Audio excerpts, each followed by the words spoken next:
Okay, and we are live. Okay, so welcome everyone. My name is James, and on behalf of the panel today, we welcome you to part of this year's International Asexual Conference in the regional panel for Southeast Asia. So today we would like to, it is my pleasure to introduce to you our panelists. From Singapore, we have Wayne, and from Indonesia we have Astrini and Tildren. So maybe would you like to give your bit of background information about yourself? Would you like to start with Astrini? Okay, so good day, everybody, or good night, wherever you're located. My name is Astrini. I am from Indonesia. I live in Jakarta, the capital of Indonesia, and I identify as gray sexual aromantic. And I actually discovered my labels quite recently in 2000, in late 2018. So it's been more or less 5 years. And um, I'm 31 years old, and I did kind of like discover my asexual and aromantic identity pretty late in life. And the reason is we will be elaborating on that later because the culture in Southeast Asia is definitely different than the culture maybe in Western countries. So, yeah, I think that's a bit about me. Thank you, Astrini. Wayne, would you like to go next? Yeah, sure. Hi, I'm Wayne. I'm 19 this year. I found out that I was in the ACE community maybe around 2 to 3 years ago. So after a lot of exploration, I feel like I identify as maybe demisexual right now. Yeah. So thank you. Thank you, Wayne. And lastly, we have Tildren. Would you like to introduce yourself a little bit more, please? Thank you.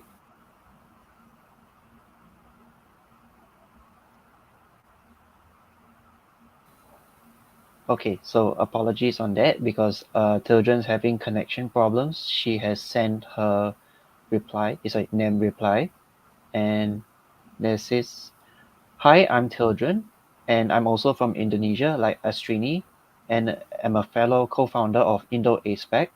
I identify as demisexual, demiromantic, agender flux, and neurodivergent. Yeah. Thank you, Tildren. Um, okay, so I understand that we have an audience today.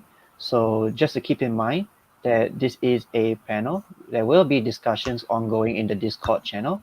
And if you do have any questions for us, please do remember to put it in our Slido so that we can answer it later on.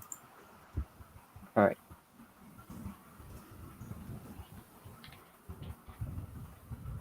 Okay, so let's go ahead with the panel. So Sure. maybe, yeah, okay. Okay. Okay. Thank you, James, for the introduction.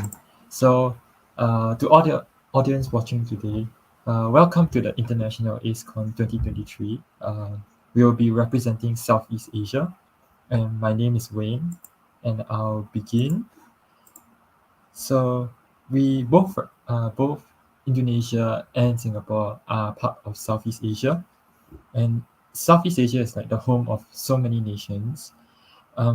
But Singapore is a small, tiny country that resides right below Malaysia or the southern tip of the Malay Peninsula. Yeah. Okay, so Indonesia is located quite near to Singapore as well. Indonesia is an archipelago located on the equator with over 17,000 islands. We also have over 1,300 ethnic groups, and we have over 700 regional languages, although Indonesian language is our national language. So it's a pretty large and diverse country. So you can see in the map, Indonesia spans from like the west to the east. All of those big squiggly islands, that's Indonesia.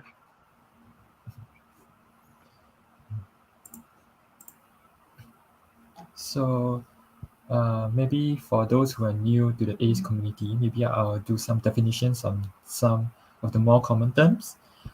Asexuality is the lack of sexual attraction to others, or low or absent interest, or in or desire for sexual activity. Asexuality actually has a wide spectrum, which encompasses varying degrees of attraction, and it can include many different sub-identities. Another common identity is the aromantic or aromanticity. It is the lack of romantic attraction to others, which can include contact or interaction.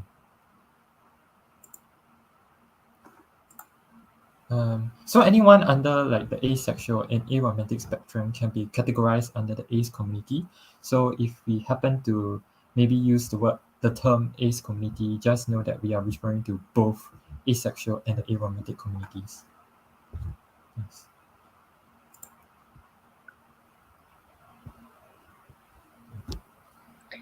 So we're going to briefly explain about the split attraction model. So a common way to find out about our identity could involve using the split attraction model. So for people who are not asexual or aromantic, all of their attractions tend to go hand in hand, or they go towards one same direction. But for some people, especially in the asexual and aromantic spectrum, sexual and romantic attraction could be completely separate entities. So, for example, an asexual person who doesn't experience sexual attraction can experience romantic attraction towards other people, and vice versa. So, a person who may identify as aromantic and doesn't experience romantic attraction might still be able to experience sexual attraction towards other people. So there are many different types of attraction, and how someone experiences various forms of attraction can be split into different categories. Um, okay, give me a sec. Okay, so attraction can come in many different forms. Anyone can experience sexual, physical, romantic, emotional, or aesthetic attraction. So, emotional is the desire for closeness or connection. Sexual is the desire for intimate sexual contact. Physical is the desire for physical contact.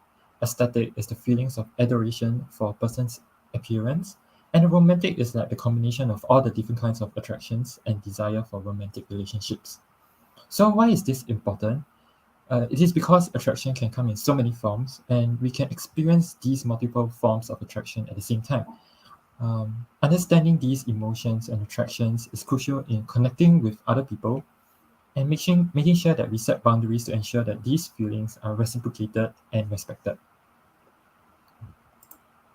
So you may be wondering like how asexuality can differ between the nations. So firstly, we would like to begin with how Southeast Asia and Western culture can differ and how it can impact the ace community. The first point is the lack of knowledge. The first thing that Southeast Asians are different is the greater lack of knowledge about the ace community. Like this article from the Sixth Dome, we Southeast Asians are often questioned and ridiculed, and this means when we claim to identify as asexual or aromantic. People have this perception that we are asexual because of mental health issues or trauma behind sex, but that is mostly not true. It is accumulation of us slowly understanding our different forms of attraction and slowly coming to terms with identifying as asexual or aromantic. So some people may be confused between asexuality and celibate, in which the latter is a conscious choice of not engaging in sexual activity. However, asexuality is part of our identity and we cannot change it.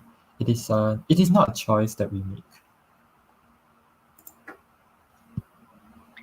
Another point is the idea of premarital sex. Instead of feeling broken for not being able to feel sexual attraction, some people, especially in Southeast Asia, they don't even realize that they're different because generally people are expected to not have premarital sex. This has actually hindered a lot of asexual and aromantic people in finding their identities.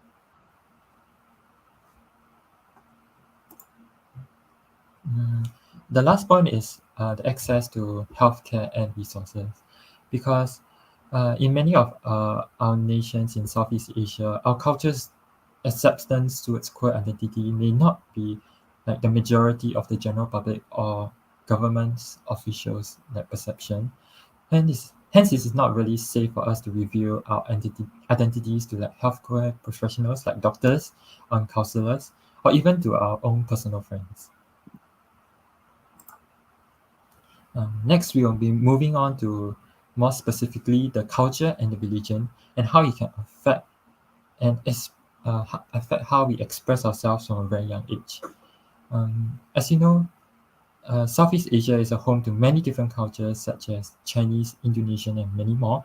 The diverse range of religions can also shape how we asexuals are like growing up. Singapore is known to be a multiracial, multilingual, and multi-religious society by many nations across the world. Our resident ethnic makeup consists mainly of Chinese, Malay, Indian, Eurasian, and Peranakan communities. Being born Chinese, I can safely say that Chinese cultures involves having many children, or as they like to say, 早生贵子, which means like having children much early. Many of my friends from other races also face similar pressures from immediate families and friends. Especially with Singapore's declining birth rate, Singapore's resident fertility rate is at an all-time low of 1.05 in 2022. It is weird to claim that not want to have children in the future. This is a problem where a significant portion of the ace community are not actively seeking romantic or sexual relationships. Now I'm going to briefly touch about Indonesian culture. Indonesia has a wide range of ethnic groups spread across all of the islands. Some of those ethnic groups include Javanese, Batak, Minang, Manado, Bugis, Ambon, different groups. As one of those ethnic groups, Indonesian societies put a lot of emphasis when it comes to relationships because marrying and having children is considered a milestone that one must achieve once they reach a certain age. For example, young adults here, or especially people in their 20s, when they meet relatives or when they meet friends, they usually get asked about their relationships, like, oh, do you already have a boyfriend or girlfriend? When are you going to introduce us to them? When are you going to get married? You should have kids and things like that. Relatives and friends in general tend to be very nosy about other people's relationships. And for people who don't date, or for people who don't have relationships, for people who are not interested in those kind of things, society tends to see us as kind of like weird or odd, and they have a tendency to say or to think that something must be wrong with us because we don't want relationships or we don't have relationships. And the reason is because of amatonormativity. So amatonormativity is a term that describes the society thinking that all people want and they pursue monogamous romantic relationships. So because the majority of Indonesian culture is still very amatonormative, uh, people who don't have relationships or who don't want relationships, especially asexuals and aromantics in Indonesia, we tend to be uh, kind of like looked down upon. And another thing about Indonesian culture is that Indonesian people are religious because religion plays a big part in society.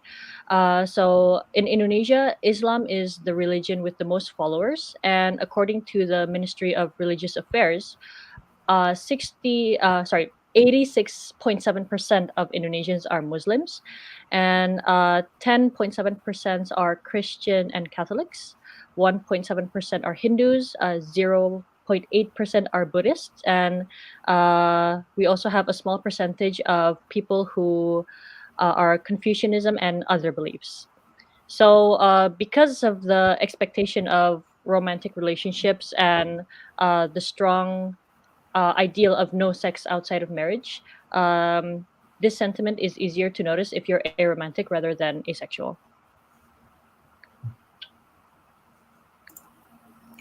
Next, we'll be moving on to religion. So, Christians have a variety of beliefs revolving around sexual orientation, which also includes same sex relationships and asexuality. So, on the surface, it may seem that asexuality will fit in the Christian practice, but it's not true for most churches. So, Christian churches and culture are very quote unquote heterosexual and heteromantic. The idea of heterosexual marriage and having children is held up in most churches today, which alienates many gay, trans, single, or people who are facing infertility issues. So I'll be explaining a bit about Islam. So when it comes to marriage, there are some similarities between Christianity and Islam because heterosexual marriage and having children are generally upheld. And Muslim asexuals can be considered invisible because all unmarried Muslims are expected to abstain from sex. So asexuality is oftentimes mistaken with celibacy. But even so, the expectation of children from married couples creates pressure to be sexually active. And in some asexual group chats in Indonesia, this is also something that a lot of Indonesian asexuals say that they're worried about because here the societal standard is that everyone should get married. A lot of Indonesian asexuals do want to get married, but they're kind of reluctant because they might have to marry an allosexual. So allosexual is a term for someone who's not on the asexual or aromantic spectrum. So if they marry someone who's not asexual, they will eventually have to have sex with their partner. So this is one thing that kind of like concerns many Indonesian asexuals, and it makes them kind of reluctant to get into relationships and to get married. And one other thing is that for Muslims in Indonesia that have more conservative beliefs, they actually believe that it's forbidden for unmarried people of the opposite sex to date and interact in a romantic manner. So people do something called ta'aruf. Ta'aruf is kind of like matchmaking. So people would usually get acquainted with someone else. It could be arranged by their family, it could be through mutual groups, like, for example, university or from their workplace. And then after they're acquainted, they would immediately get married. And then they would actually start getting to know each other more intimately and start dating and do romantic or sexual things after marriage. So people who are asexual and aromantic in Indonesia can sometimes get away with their identities until they're faced with the expectation of marriage.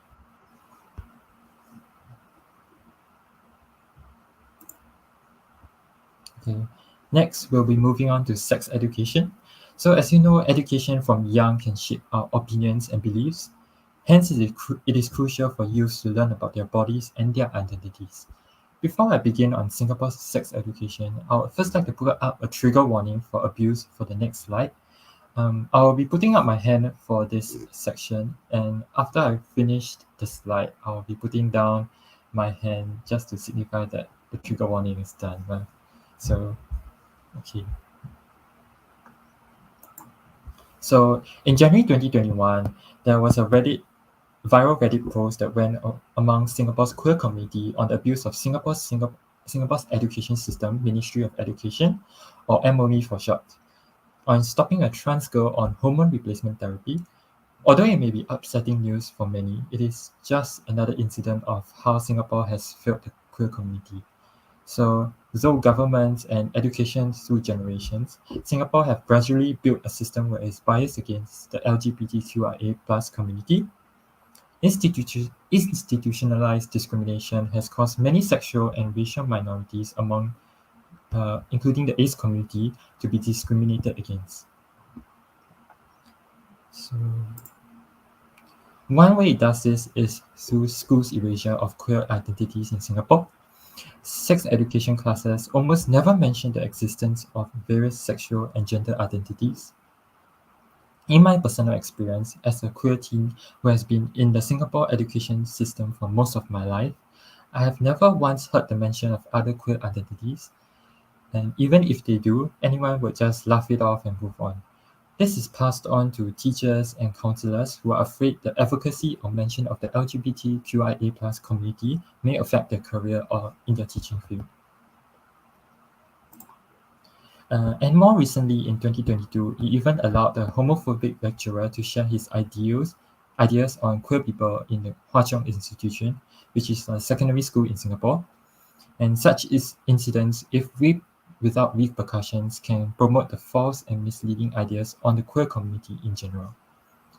Even with the repeal of Section 377A, uh, the next step we hope to achieve is more accurate and extensive education on queer issues and experiences. The same thing also happens in media, whether it is social media or on television. Media portrayals of the LGBTQIA+ community is often hypersexualized. So when people who do not experience sexual attraction view such media, they can feel left out. Asexuality can be considered a relatively new identity that is being slowly widely recognized in the queer community.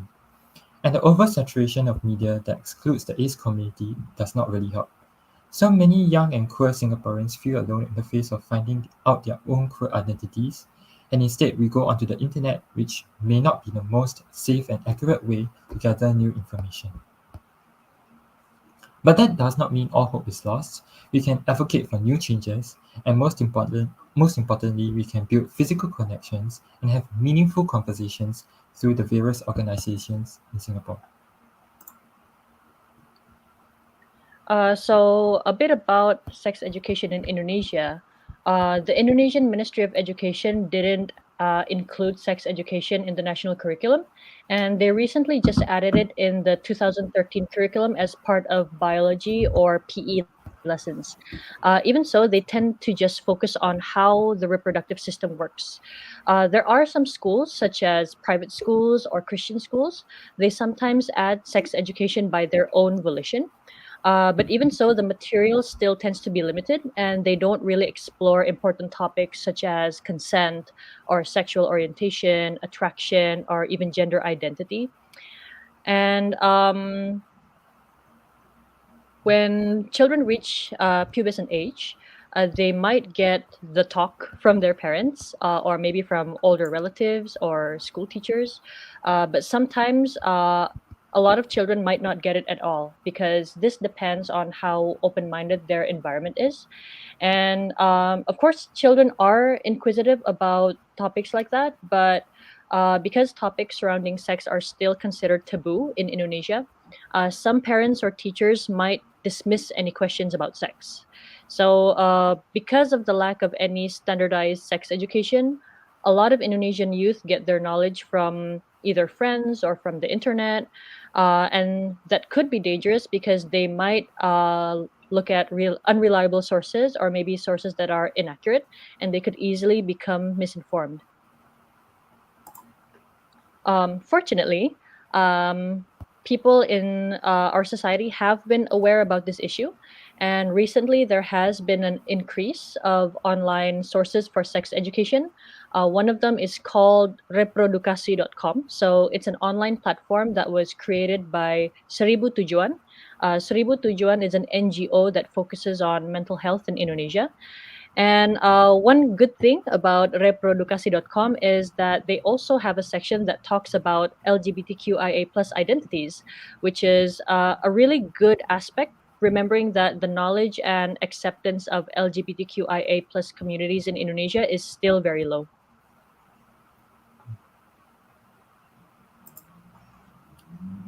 Now we're moving on to organizations. I think organizations are important in forging bonds among the ACE community, especially when we are still a very small part of the queer community. We will be talking about the org- uh, how the organizations we represent, or what do we do, what do we advocate, and what we plan to do in the future. So I represent Aces Going Places. Aces Going Places is a community group that was launched in Singapore in 2016. So it started out as a meetup group, but we have slowly expanded to a much bigger community today. So we have set out to organize monthly meetings every month, ranging from picnics to board game meetings. We come together and share our experiences as being part of the ACE community. Our shared bond of our ACE identity instead brings us closer even more. As a proud member that has attended many of the meetings, it just feels very comforting to be able to finally meet um, real asexuals in Singapore that I am able to forge both offline and online connections. We were also part of Pink Dot 2022, which is Singapore's own Pride event at Hong Lim Park, which is on the picture on the left, where we got to know many others who are part of the ACE community when there were not really much ACE representation in the past. So this year we plan to go even bigger and bolder to spread our outreach. We also conduct interviews and surveys to find out more about what topics are important in the ACE community. We share them online to let others identify with such stories and make sure that they do not feel alone. We also plan to use this research to our formal discussions we hope to organize in the near future. This allows us to talk about various sites on different topics in a safe space. Um, our goal is to let our community be known globally through international ACE events such as International ACECon. So thank you all for your support, and we hope that this community can continue to grow even bigger.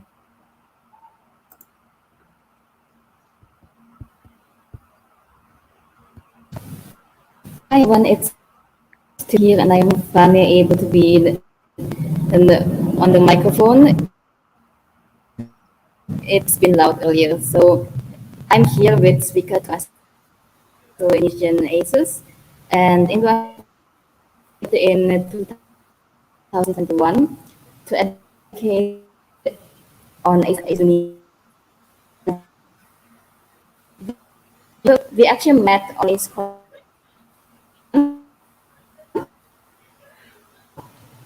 and from there we really ended have an Instagram page, but since then we did this Discord, so that's been going well, as you can see in the next slide. So sorry, children, but could you just repeat that because I think you were breaking up a bit earlier.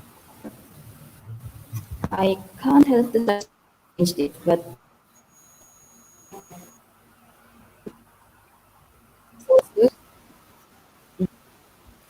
okay. So the shows going effect Yep. and the Instagram in,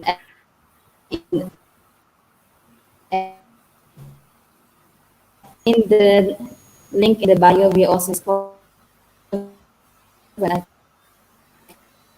can send that in the Discord. But that the to me, and I think I should.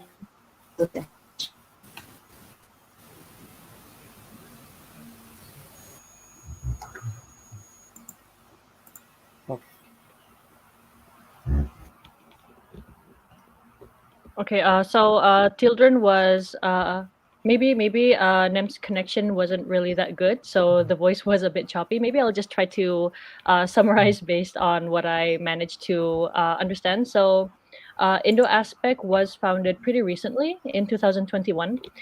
So we have four co-founders, and we kind of accidentally met during the International AceCon in 2021. So everything was online, and then we introduced ourselves in Discord, and then we also mentioned where we came from, and then um, seeing that there were other Indonesian asexuals, we started to reach out to each other, and then we had a very long and really nice, productive discussion, and then we decided to establish Indo Aspect, and our focus is mainly on education and spreading awareness because LGBTQ LGBTQIA plus identities in Indonesia are they're not really well known, especially when it comes to like uh, the lesser known identities such as asexuality and aromanticism. So we decided to make a platform on Instagram, and then we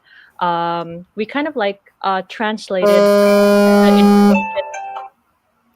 We kind of translated the information that we would usually find on other websites to Indonesian, so that Indonesian people can also be more informed and also understand more about asexual and aromantic identities. We also have a Discord server. So our Discord server mainly focuses on community building. So anyone who is Indonesian, and if you identify on anywhere in the aromantic or asexual spectrum, feel free to join our Discord server, and then there we could maybe like interact with other people. We can share our experiences. We can also make friends, and yeah, it's a very nice place, and it has grown pretty significantly in the past 1.5 year. We also didn't expect it to grow that quickly. I don't think we have any offline meetings yet, but I don't know. Maybe that can be something that we can do in the future.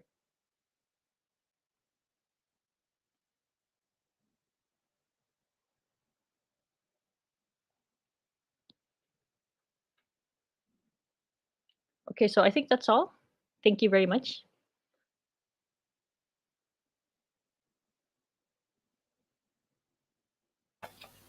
All right, thank you, panelists. Thank you very much for the session, for what your insights have been into this. So I think now would be a good time to also have a Q&A session with the audience. So I believe we do have one question already given to us earlier. And I think that question is um, this: what are the consequences if the cultural expectation to have children isn't met? So maybe one of you all would like to start with this. Maybe I can start first. Yeah. Sure. So I I don't think there's really a negative consequence if you don't have children. Um, I mean, like any like physical or like very harsh consequence. I guess maybe it's just like maybe societal pressure on you, yeah, to have children. The only thing I can think of is like maybe during Chinese New Year, if you're single and you're not married, you don't need to give ang pao. So yes, you'll have more money. Yes, but otherwise, I don't think that's a very heavy consequence. Yes. Thank you. Children, I think you have something that you wish to say as well.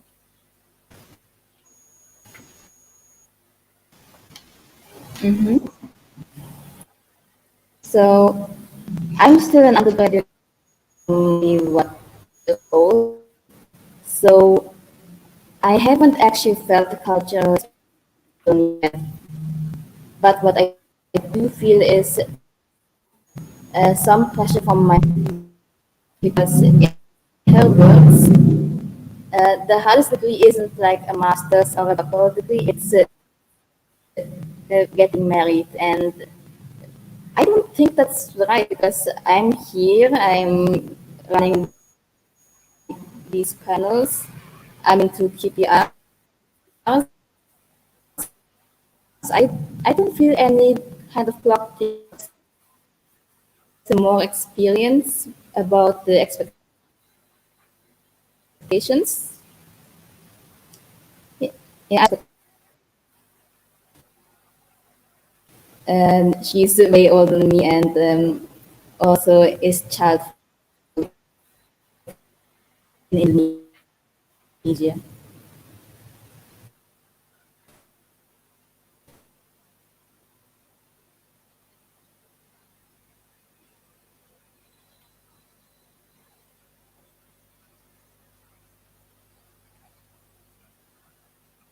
I'm sorry, children, you were breaking up again. Astrini, maybe did you catch that?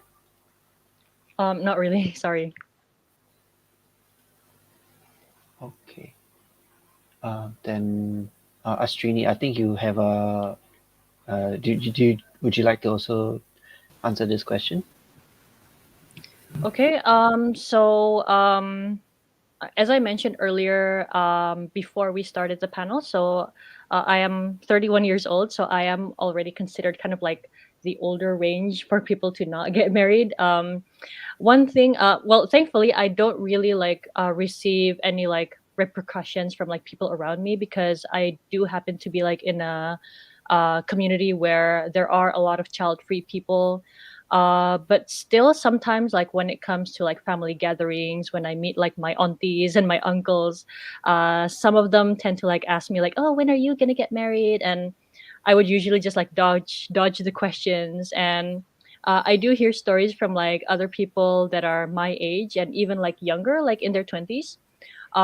Here in Indonesia, like especially towards women, people tend to say like, "Oh, your biological clock is ticking" and things like that. "Oh, you should have children soon."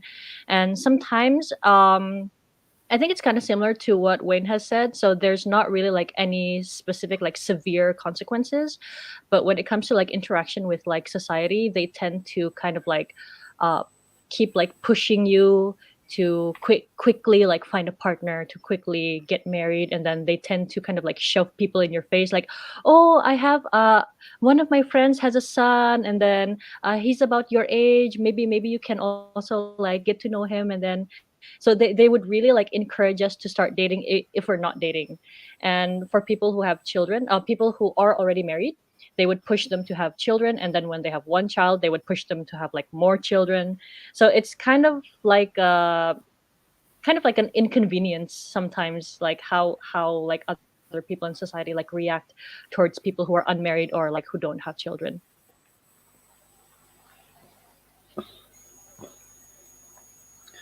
Okay, I think we have a response from children as well. And Nem says, I don't have first-hand experience of consequences since I'm only 22, but I have felt pressure from my mom to get married before 26, which is when she got married, because the hardest degree isn't a master's or doctoral degree, but Mrs.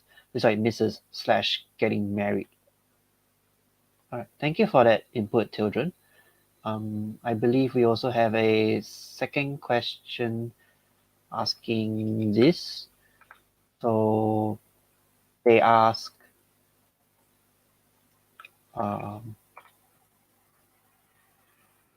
generally speaking, how safe is it to be out as ace, either in general public or to the wider queer community? Okay, maybe I'll start first. Um, I feel like being ace, I don't think we are facing much backlash as compared to maybe like the gay community or the trans community in general, whether it is like in physical spaces or online spaces. Because I think a lot of people don't really know the term is a lot. Yeah, and even if they do, it doesn't really like conflict with the ideals until they really understand the term or stuff. Yeah. So okay, maybe towards the general public it's not that serious, but I think maybe to the queer community it's maybe a bit um, more harsher, I guess, because they don't really feel like we should belong in the queer community in the first place. Yeah. So, but like now the term has encompasses like LGBTQIA plus. Like the A is very important. Yeah. So I guess that if we can accept the fact that we can have same sex attraction, we can also it is also valid for like no having no sexual attraction. So yeah, that's my opinion. Yes.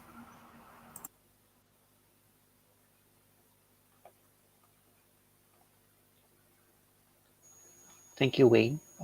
Okay, I think Astrini, you have a question. So you have an answer for this as well, right? Okay, so to answer about like how safe it is to be out as ace. Um, from my experience, it has been pretty safe for me because, like I mentioned earlier, I am fortunately surrounded by people who are pretty open-minded, and I also have like a lot of friends from the queer community as well. And thankfully, like even my friends from the queer community who identify as like other labels like pansexual or even bisexual, gay, trans, they're pretty accepting towards my ace identity. When it comes to the general public, um, they usually don't really mind, although I do hear stories from other aces that uh, they have people like say to them, "Oh, you just haven't met the right person yet." And I think that's like something pretty common that people around the world experience. um, but basically like by meeting like even if we do meet the right person or like someone who's like really compatible with us, it doesn't automatically mean that we're going to develop sexual attraction, because as Wayne mentioned earlier during the panel, during the presentation, there's so many different types of other kinds of attraction. There's um, aesthetic attraction, physical attraction, and sensual attractions. So there's so many ways that people can be intimate with each other, and it doesn't always have to be sexual or romantic. So yeah, it's mainly pretty safe to come out, although there might be some people who kind of like dismiss our ideas or they dismiss our ideals or dismiss our identity. Uh, okay, thank you very much, Astrini. I believe we do have a question from James Sebi. I believe they are from the Philippines, and they also have a question regarding Indo-Aspect personally. And they ask, what are some of the challenges faced when starting out with Indo-Aspect? So uh, maybe we'll get Tildren to answer this, or maybe Astrini, if you are able to help out as well, that would be great. Test. Can you guys hear me? Yep, yep, Okay, so I'll try speaking slowly just in case of. yep, I think okay. the main challenge when we started out was really that we did not know, and we also didn't have a network. So what we did was actually call people on the international network, and they were really helpful out our micro survey, which is used to posts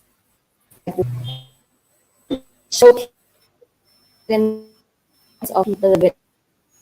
So we usually have one post with the definition, and then one with the illustrate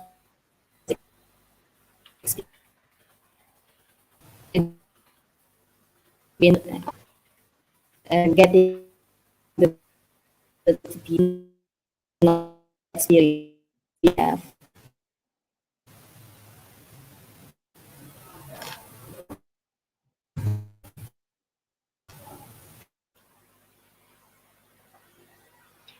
Um, I'm sorry, Ashwini, Tildren, I think we got a bit of a choppy audio there. But Ashwini, are you able to make out what she is like Nem has said?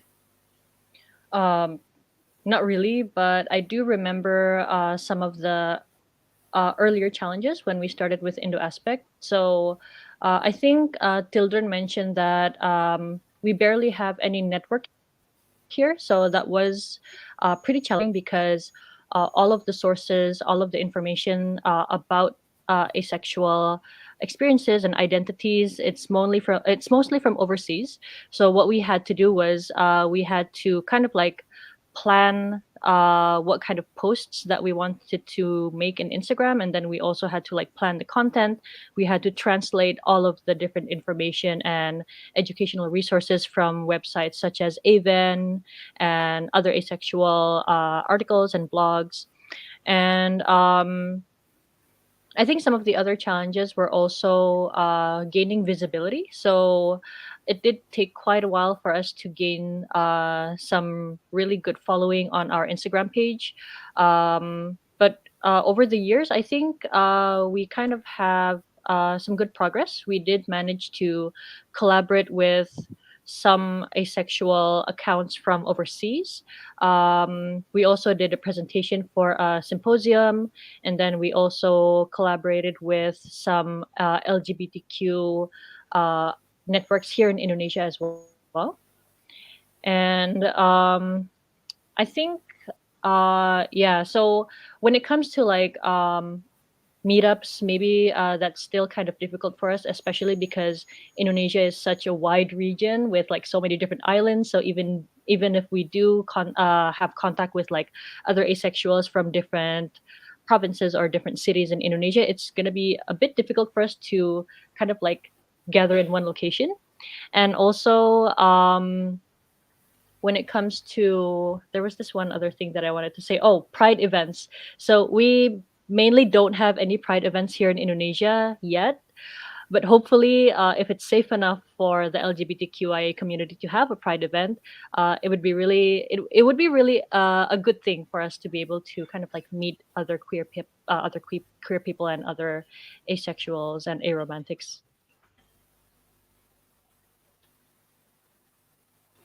Thank you, Astrini. Um, okay, I think we also have another question from the audience who did ask, how did you first learn about the term ACE, and how did you first discover and join the ACE community?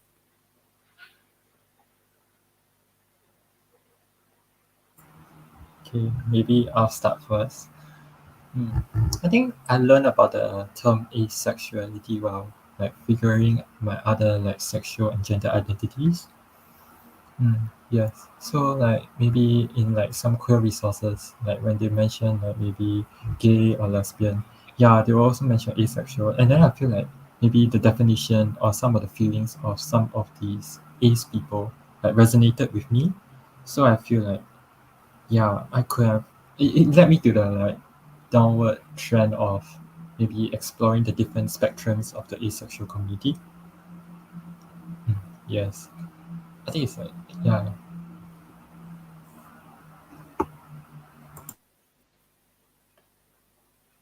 Well, okay, thank you very much, Wayne. Astrini. So for me, I actually first learned about the term asexual in late 2018. So it's kind of a weird coincidence because I have a hobby of one of my hobbies include making characters and writing stories about them. And then there was this one time where I was trying to like make like the biography of my characters, and then I was just like looking up different like sexual orientations online, and then I came across the term demisexual, and then I was like, what does demisexual mean? So I was just looking up the definition for that, which led me to the website AVEN, AVEN. So it's the Asexual Visibility and Education Network. And I read the FAQ of that website, and then all of the questions and all of the answers posted there, it really resonated with myself. And then uh, that website actually helped me discover that I myself was asexual, because all of these experiences of since I was little, like a lot of people would be having crushes and then they would start dating. I always thought to myself, it's probably going to happen like when I get older, maybe like in college.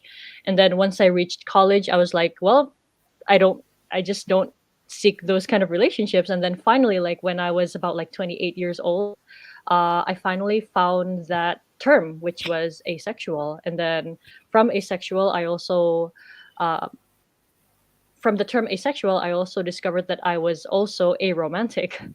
And over the years, just like exploring different labels, reading all of those different terms, I finally came to the conclusion that right now I identify as gray sexual but aromantic. So I do experience sexual attraction, but very rarely and under very specific circumstances.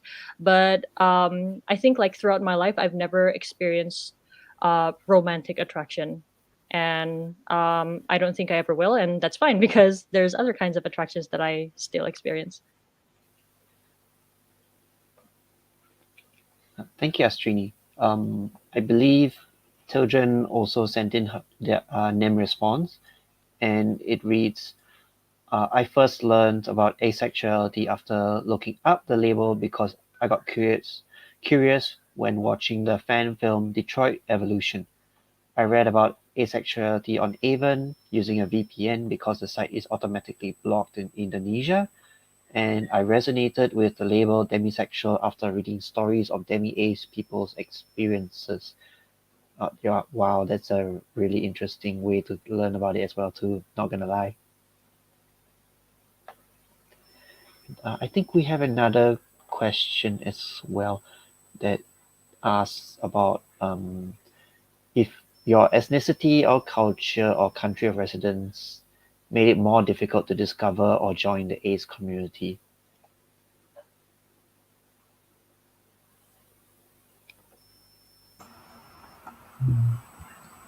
I'll start with this one. I think just now during the panel, I did discuss a bit about like ethnic and maybe culture. Like, I don't think it like severely impacted how I uh, maybe discovered that I was part of the ace community, but I think there were like slight influences. Like, yeah, the maybe like the culture is known to be. I think in most cultures, like they expect you to maybe like pass on their legacy like through giving birth. Yeah, and I feel like there's this pressure to always meet up to whatever your expectations of your immediate family are. So yeah, I think I wouldn't, because all this while I like maybe think that, oh, there's only one way to become a children or to become part of the younger generation. So I never really actively looked up or seeked out any different identities or maybe different people who are going through the same stuff that I'm going through lah. Yeah. So I think it somewhat hindered me discovering that I was part of the ace community. Like maybe language, I don't think language really affected my how I identified. Yeah, because I think like the ace community is like far and wide. There's so many different languages. Yeah, I think where I live, maybe it's because like I'm maybe not super open out to everyone. Yeah, so I don't think like most of my immediate like neighbors or maybe like friends, yeah, would like make my discovery into the ace community much harder. Like, yeah, most of it is done through my online research or through interacting with like people in the ace community. Yes. Thank you, Wayne. So I believe we also have an answer from children, and Nem says, I have largely been fortunate enough to be able to understand English well. So, one, I use a VPN so I could access Avon. And for most people, though, the blocked website and lack of information would about ACE and error identities, as well as the allo/amatonormativity. So this refers to being whether it be heteronormative or cis hetero kind of way of life, and the culture really are the barriers to realizing that you are aspec. Yes, I believe some of us may have had this problem at least have encountered this as well in our lives. And, I think Astrini, you also would you like to share your 2 cents on this? Okay, so I do feel like my ethnicity and culture made it more difficult for me to discover about my asexuality because, as we all already mentioned in the presentation, there is a societal expectation for people not to have sex until they get married.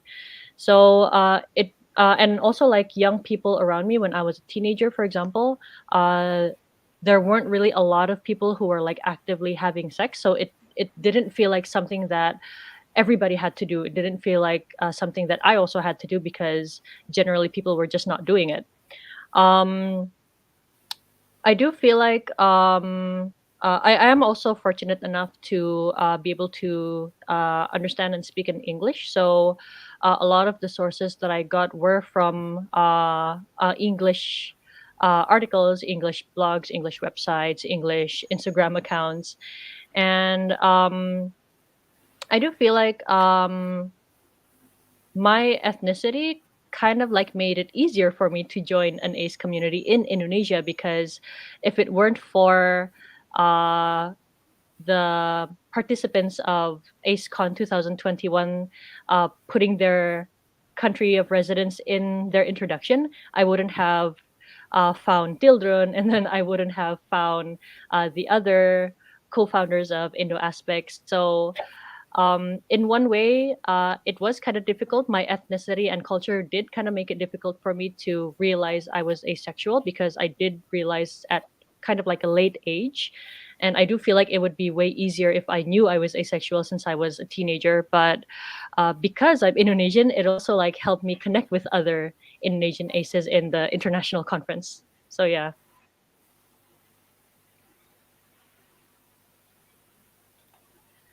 Okay, thank you for the Astrini. I believe we also have another question that they ask if you told your family you want a sexless marriage, so with a spouse. I'm assuming that the question is meant as they don't know about them, the spouse being ace, as in the family. Would your family be accepting and supportive of that? So yeah, maybe go ahead with that.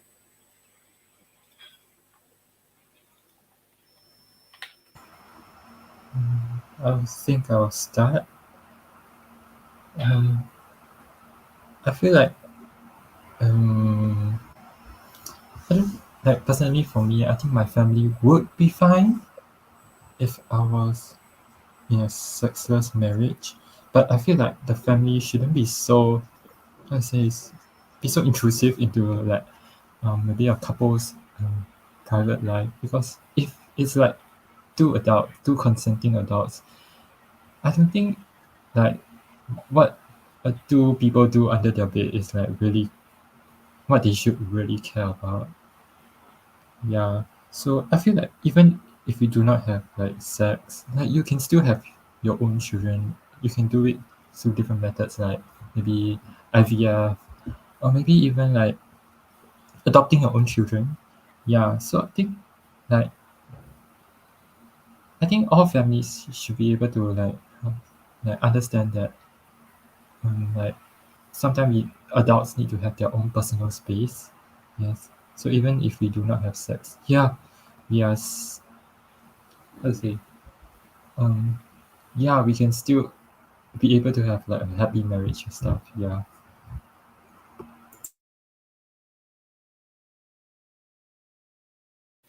Thank you, Wayne. Okay, maybe have another panelist who has a response to this. So I think Tildren has a response as well, and Nem says, I don't know about how much my family would change after I came out to them because I have not come out and see no need to do so. I know my sibling would be okay. I'm assuming that you're meaning that would be okay. But my mother and grandmother wouldn't be as things are now. Okay. Thank you very much for that, children. Ashwini, do you have any comments on this on the question? So for me myself, my mother actually knows that I'm ace. My big sister also knows that I'm ace. I'm also fortunate enough to grow up in a family that's very open-minded. So they have never pressured me to date or to have a boyfriend or to marry. My mother also knows that I am not really interested in marriages. Um, I mean, if it does happen one day, then it's fine, but it's not something that I actively seek. And I'm also child free. So, so far, my immediate family have been okay with that. But once my extended family knows about that, maybe they'd be like, "Oh, why? Why are you like this? You should have children. It's a good thing. You should have marriage because you should get married because like it's like a blessing and things like that." They would just like try to force their opinions. They would probably do something like that. But when it comes to my immediate family, I think it's pretty, what do you call it? Like it's pretty safe and it's pretty okay for me to whether I'm going to have a sexless marriage or maybe like no children or not getting married at all. So yeah.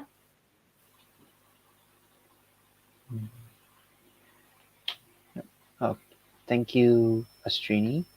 Um, maybe you wanna ask the audience if they have any other questions or comments towards the panelists.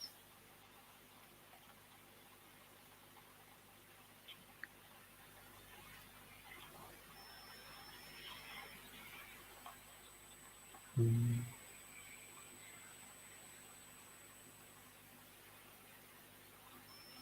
I don't think we have any other questions coming in. Oh, mm, okay. I think we can. Um, I think we have a Tilden was saying gave a response saying what kind of age joys we have in Southeast Asia. So maybe Astrini, would you like to start uh, with this first? Um Ace Joys in Southeast Asia. I think I don't know, this is just my opinion, but the fact that young people here don't normally have premarital sex, I think that's kind of like I could consider that as an ace joy because if we compare it to other aces in the Western Hemisphere, a lot of young aces, as young as maybe like junior high school or high school, they feel like the pressure that they also have to like be sexually active. And especially when it comes to people who identify as being male and also asexual, there's kind of like this societal pressure to be sexually active and to like sex, and we don't really have that here in Southeast Asia because our culture doesn't really encourage premarital sex, and sexual activity is not something that's really like highlighted in our culture. Even if people do have premarital sex, it's usually like, secretly. So I think one of the joys is that we as young people, as teenagers, we don't really have that pressure to pretend to like sex or like to pretend to be sexually active just to be accepted by our peers. Yeah, I, I get what you mean. Yes, yes. Wayne, I think you have your own response to this as well, right? uh, like Ace Joy. Hmm. I think it's like very fun to have like aces going places. Like we have this community meetups. Like we can talk about anything we want. Yeah. I think like maybe another ace joy is like maybe talking with my ace friends. You don't need to be involved with all those messy relationship drama. You can just talk about whatever you like. Yes, it just feels so comfortable. Yes. So I think yeah, that's my personal joy. in being part of the Ace community. Mhm. And I think the same goes for Estrini and Tildren as well, right? You have your own little pocket of joy as well when it comes to Indo ASPEC. Is that correct? Yeah, that's certainly true because after we formed Indo ASPEC, it became like a really nice place for people to kind of like maybe like rant and complain about things like, oh, I'm so tired of my let's say that there's one of our community members that's so tired of their mom pressuring them to date, and usually like other people wouldn't really understand. They would just be like, oh, what's so hard about it? Just like date. But like saying that to like other asexuals sounds like very reassuring and very comforting because we actually like understand what they're going through, and then we can also like give them encouragement and reassurance. So yeah, having a community is like a really precious thing. Definitely, definitely. I believe Tildren also has a response to that. So Nem reads, a source of joy for me is definitely running the Indo ASPEC server. I get to build a safe space, offer a place for support, and helping others in the future build their own spaces. So Indo ASPEC is the only openly accessible and active ASPEC community space, and I can't wait until we can partner with another Indonesian ASPEC space in the years to come. Yeah, definitely. I think we also have this intention as well with Aces Going Places. And who knows, maybe one day we could have a regional uh, communication between Southeast Asian Aces as well, you know? Um, okay, I think James Sebi also has another question. Them asks again, how did your family take to coming out? I think this is directed to children, I think, or is it Astrini? Um, I'm not sure. Maybe would you like to give your response to this?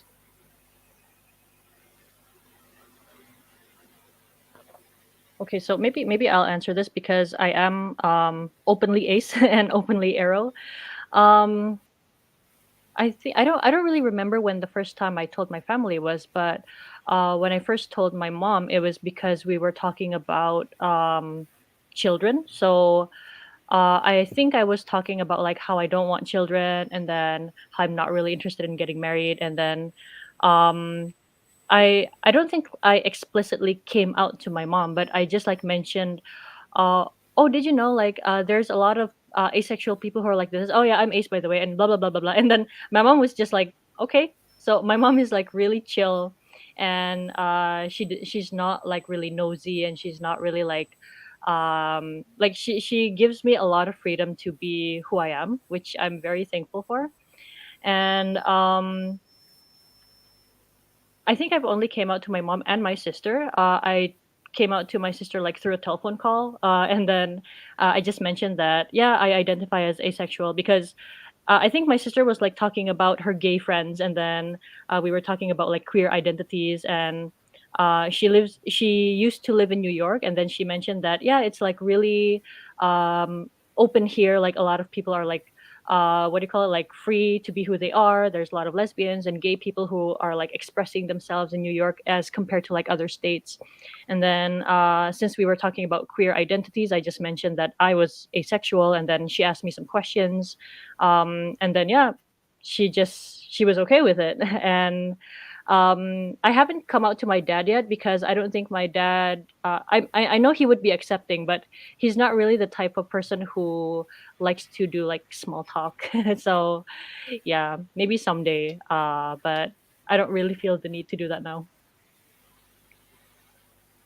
Yeah, I get what you mean with when it comes to like the male figure in the family. Like they tend to be a bit more stoic in the sense where they don't talk about feelings, and they just prefer to just be quiet in the background, kind of the vibes, right? Yeah. Okay. Thank you for the Estrini. So I think somebody else in the audience also asked, what's dating been like for you? So I believe the assumption is that if we do date, what is it like? Um, Maybe one of you has would like to answer this.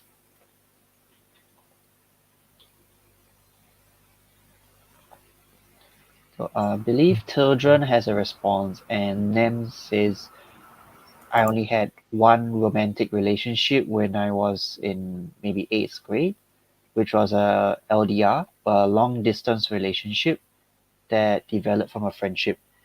Right now, I have found myself in two QPRs that just happened. Oh wow, okay, that's great. That's really interesting. There. Thank you for that response, children. Wayne or Ashwini, do you have any responses to this? Maybe I can go because Sure. talking about QPRs, since Tildren mentioned QPRs, I would also like to share my experience. So I have never dated. I tried to date for a couple of times, but I don't know. It just like it always felt like I was like forcing myself to do something that I'm not supposed to do. So even if I do develop attraction to like another person, it's usually not romantic, but like something else, like maybe like aesthetic attraction or maybe like sensual attraction. So um I did try to force myself to kind of like flirt with them or maybe like go on dates with them, but it always felt so uncomfortable for me to the point that I had like physical pain. I would get like digestive issues, and later I realized that, oh, because I'm aromantic, I don't experience romantic attraction, and I'm actually like forcing myself in situations that are not suitable for me. So since I don't date, I do prefer QPRs. So I once had a QPR with I had a best friend since we knew each other for like 13 years, and we were like really really close best friends since like primary school, and then we went to university together, and then we also lived together, and we were so close to the point that people thought we were dating, but we weren't actually dating because our relationship was very platonic but very committed. But yeah, unfortunately, my ex best friend decided that he wanted a romantic and sexual relationship, and then he pursued that and neglected like all of his other friendships. So that was kind of like a really sad moment for me to be to lose like someone who I really cared about. And yeah, in the future, I feel like I would be really happy if I could have like another QPR. So yeah, I'm just like looking forward to that someday.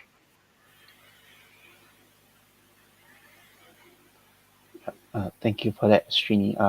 Children also says, adding on to her Nim's previous response, that both my QPPs are queer platonic partners, ND, so neurodivergent AMAP, so assigned male at birth, which is funny. And if Nem had a penny for every time this happened, hmm, maybe two, I guess. Yeah. And Nem also says committed platonic relationships getting romance ship is such a mood. Yes, I believe so. It's this never ending uh feeling of like who's gonna be shipped and for what, and what happens to them, you know.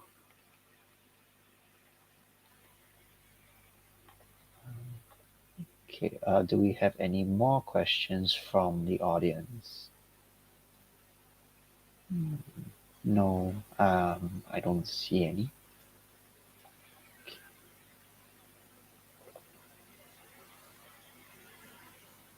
Yes, so children also says that peers are the ultimate real person fiction writers. Yes, yes, I agree definitely. Um, the wildest thing that could ever happen is a person just with their imaginations running, like I don't know where they go to, like just out wild and free, I guess. Yeah. I would like to say that even if you're not really seeking for a relationship right now, right? Um, I just like to know that you are worthy and you are loved by all the ace community lah. Yes. So Ah, yay. Thank you very much for that, Wayne. I believe. Okay. Do we have any more questions from the audience?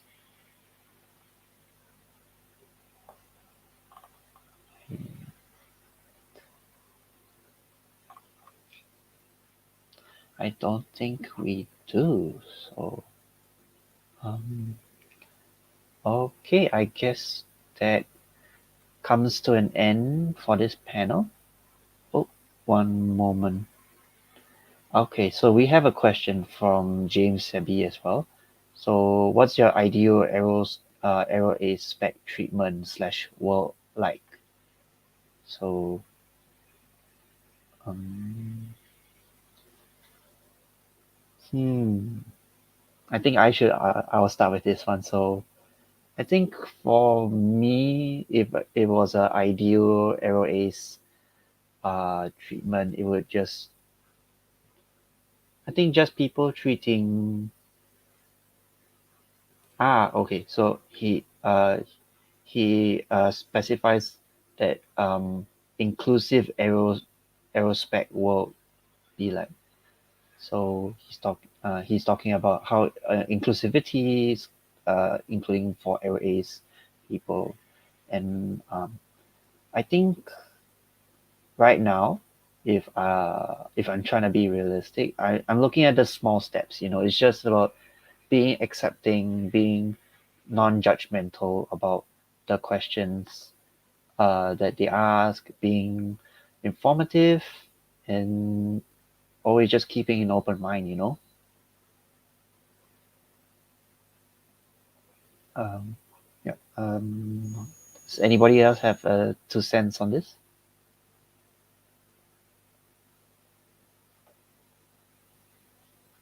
I think for me, my ideal arrow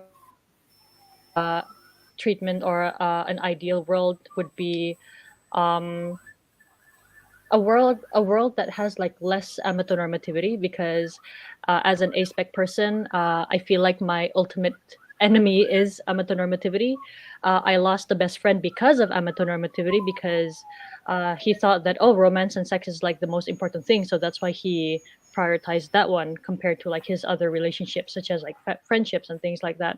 So my ideal world would be a world where people kind of like acknowledge other kinds of relationships, not only the romantic and sexual ones, but queer platonic relationships, um, what do you call it, like non-romo relationships. Like, I would be really happy if people understood and know that there are actually like so many different ways people can feel attraction towards other people, and sexual and romantic attraction is not the only valid one, but like there's so many other valid experiences by other people out there. So yeah, an ideal world for me would be a world with less amatonormativity, honestly. Thank you, Astrini. I believe Tildren also was asking about Natuna. So I'm not sure what is that. Maybe you could explain a little bit more about that, or maybe we should get I Wayne think I to. can. Oh, Yeah. So Wayne, maybe would it be better for you to answer first, or would you like to go after? okay, sure. I don't have much to say. I think all of you like really touched on it already. Yeah, so we should be inclusive to all the different identities. Yeah, because we are all in this together. Yeah, we can work things out. We can spread love. Yes. Thank you. Uh, Thanks, Wayne. Tildren also says for Nim's response as the ideal world would be one without allo and cishet normativity, where people are respectful. Yeah, definitely. You really put it very directly and briefly. Thank you very much. Um, so I believe Astrini, we were trying to ask about Natuna earlier. So would you like to elaborate on that? Yeah, so basically Natuna is like a small island in Indonesia, and in the ASPEC server we have this kind of like joke. So I think a few years ago there was a joke within the global asexual community that if all of the asexuals in the world came together, we could actually like occupy Denmark, if I'm not mistaken, because the population of Denmark is actually smaller than the entirety of like asexual people in the whole world. And then in the Indonesian aspect server, we kind of like joked, oh, you know what? Maybe we should like all occupy Natuna Island and then make it like our own asexual country.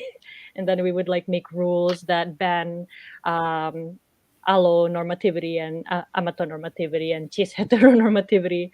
So we kind of dreamed that maybe if we like occupy that island, we could make it like a safe haven for asexual people in real life.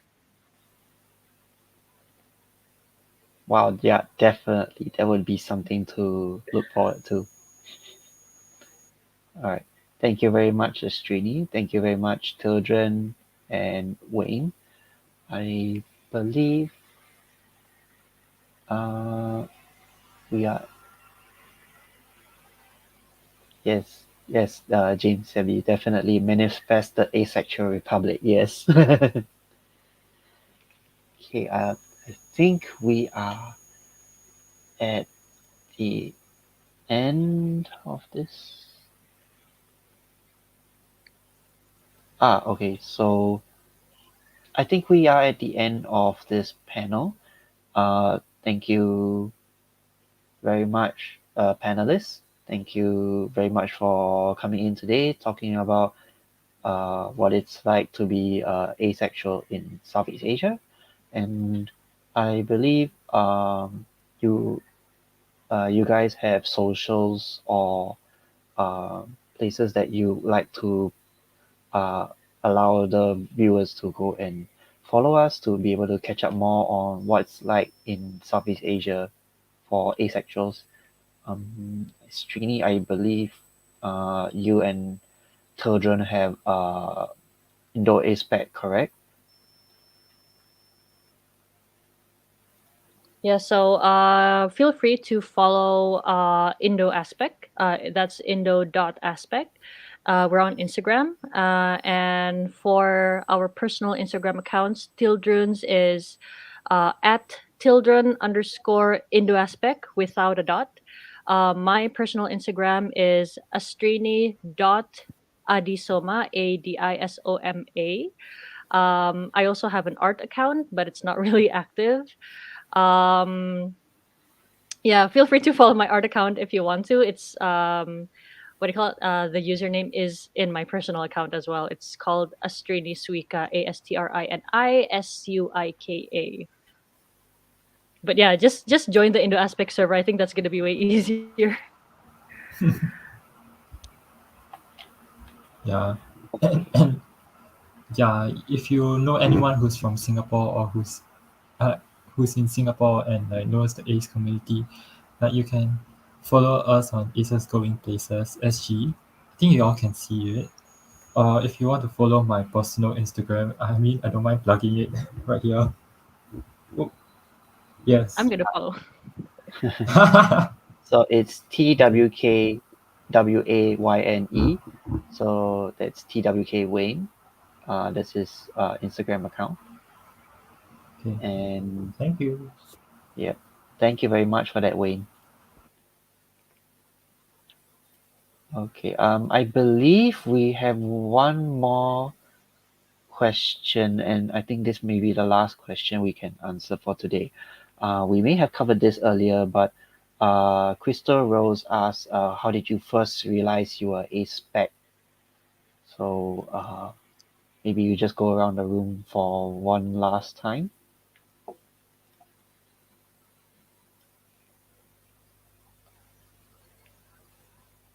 Um, Mm, Maybe Wayne, you'd like to start with this first? um, I think I finally realized the label demisexual because I personally resonated with that term. Like maybe I saw some like how to say social media content creators, yeah, wherever they describe the experiences, yeah, I feel like I resonated with it. I feel like even if you do not feel like you resonate with any of the current labels that you know today, I feel like it is okay. Yeah, because learning is always a constant process. Yeah, and the ACE spectrum is very wide and huge. You don't have to feel pressurized to always have a label lah. Yeah. Yeah, thank you very much for that, Wayne. Srini, do you have a response for this as well? Okay, so I think Crystal Roses asked about like the maybe like experiences or journey. So I do have to say that it was kind of a long journey for me to finally settle with the labels that I use now. My labels currently are gray, sexual, aromantic. So I actually first discovered asexuality because I kind of like discovered the word demisexual in passing. So I think I was just like on the internet and then I was just like exploring different queer identities. So I was actually kind of like understanding what pansexual means, what bisexual means. And then there were like some of these other like micro labels. And then I suddenly came across the label demisexual. So that kind of like confused me like, oh, what does that mean? And then I was just like learning about it, and then it led me to Avon's website, and I read the FAQ, and then I read like the experiences of so many different asexual individuals, and then all of those like resonated to me, and that actually helped me realize that I myself was asexual, and through that label, I also discovered about aromanticism, and at first, I actually identified as demi-romantic asexual. But then I kept thinking to myself, like, even if I already have like a close emotional bond to someone, I still don't develop romantic attraction.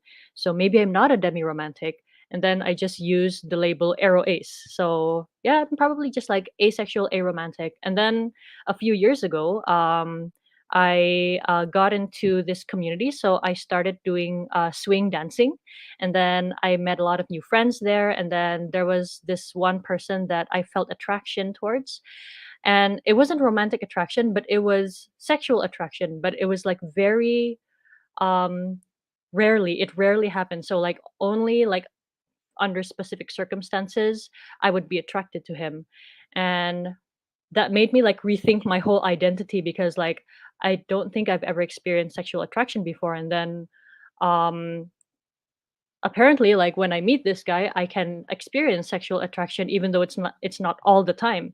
So I finally, like after months and months and months of thinking and contemplating, I finally settled with the label gray sexual, but I still really identify and I resonate with being aromantic. So um after like thinking of about like how I feel toward this person, like I do feel sexual attraction to him sometimes, but I really don't feel romantic attraction. And if I imagine myself with him in romantic situations, it's kind of like repulsive for me. So I finally identified as gray sexual, aromantic, romance repulsed. So yeah, that's my journey, and it took me like I don't know, like 3 or 4 years to be able to come to this conclusion. So don't worry. Maybe if you're still in the middle of your journey, you're still valid. Even if you want to change your labels, that's also okay, because people are fluid.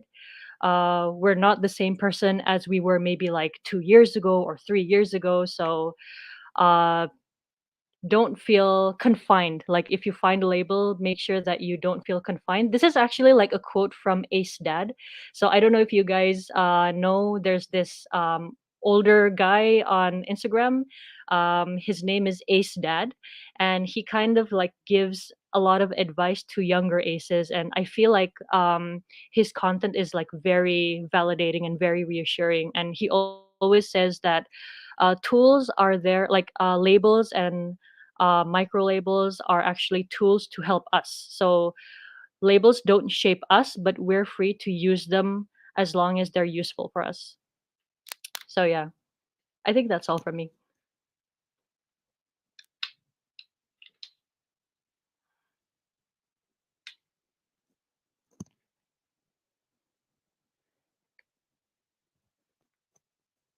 Oh, sorry, James. I think you're muted.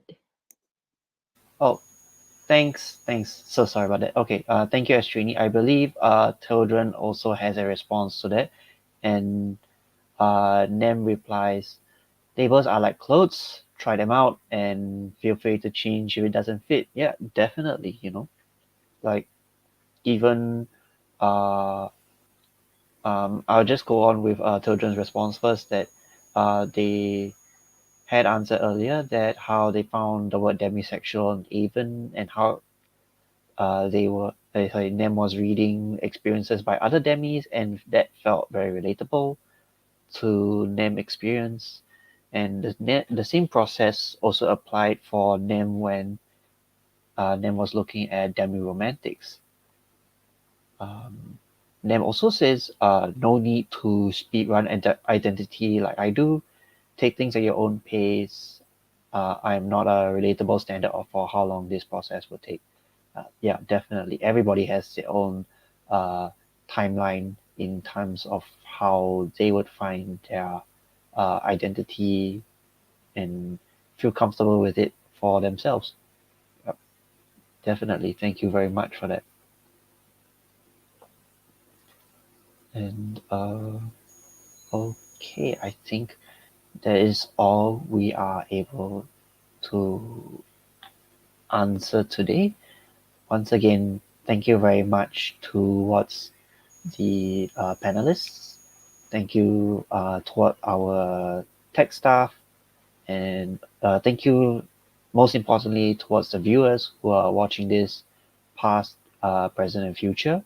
So thank you very much for coming, and maybe we'll see you next year at the next IAC conference. Yeah, right. Thank So you so thank much, you very much, everybody. everyone.